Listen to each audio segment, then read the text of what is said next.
ભરૂચના સાંસદ મનસુખ વસાવાએ વધુ એક પત્ર લખીને બિરસા મુંડા ટ્રાઇબલ યુનિવર્સિટીની એક્ઝિક્યુટિવ કાઉન્સિલ કમિટીની રચના અંગે ગંભીર પ્રશ્નો ઉઠાવ્યા છે।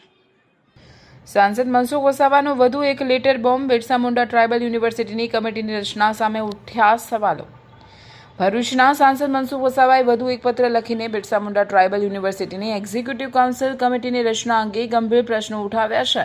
તેમણે ગુજરાત ભાજપના પ્રદેશ પ્રમુખ જગદીશ વિશ્વકર્માને પત્ર લખી કમિટીની રચનામાં સ્થાનિક જનપ્રતિનિધિઓ અને પક્ષના વરિષ્ઠ આગેવાનોને વિશ્વાસમાં ન લેવામાં આવ્યા હોવાનો આક્ષેપ કર્યો છે।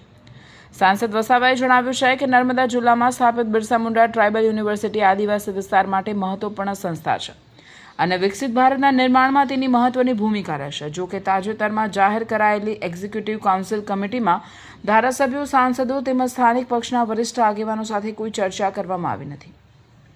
તેમણે વધુમાં દાવો કર્યો છે કે ડેડિયાપાડા, સાગબારા, ચિગદા સહિતના વિસ્તારો તેમજ ભરૂચ જિલ્લામાંથી પણ કોઈ યોગ્ય પ્રતિનિધિને કમિટીમાં સ્થાન આપવામાં આવ્યું નથી।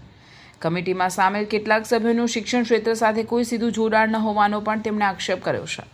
પત્રમાં મનસુખ વસાવાએ નર્મદા જિલ્લા ભાજપ પ્રમુખ નીલ રાવની પત્ની પ્રેમ પ્યારી રાવને કમિટીમાં સભ્ય તરીકે સામેલ કરવા અંગે પણ પ્રશ્નો ઉઠાવ્યા છે। તેમણે આ નિમણૂક પક્ષના નિયમો અને યોગ્યતા અંગે ચર્ચા ઊભી કરતી હોવાનું જણાવ્યું છે। સાંસદ વસાવાના જણાવ્યા મુજબ આ કમિટીની જાહેરાત બાદ શિક્ષણ જગત સાથે જોડાયેલા લોકોમાં ટીકા થઈ રહી છે અને સ્થાનિક કાર્યકરો તેમજ જનપ્રતિનિધિઓમાં પણ નારાજગી જોવા મળી રહી છે।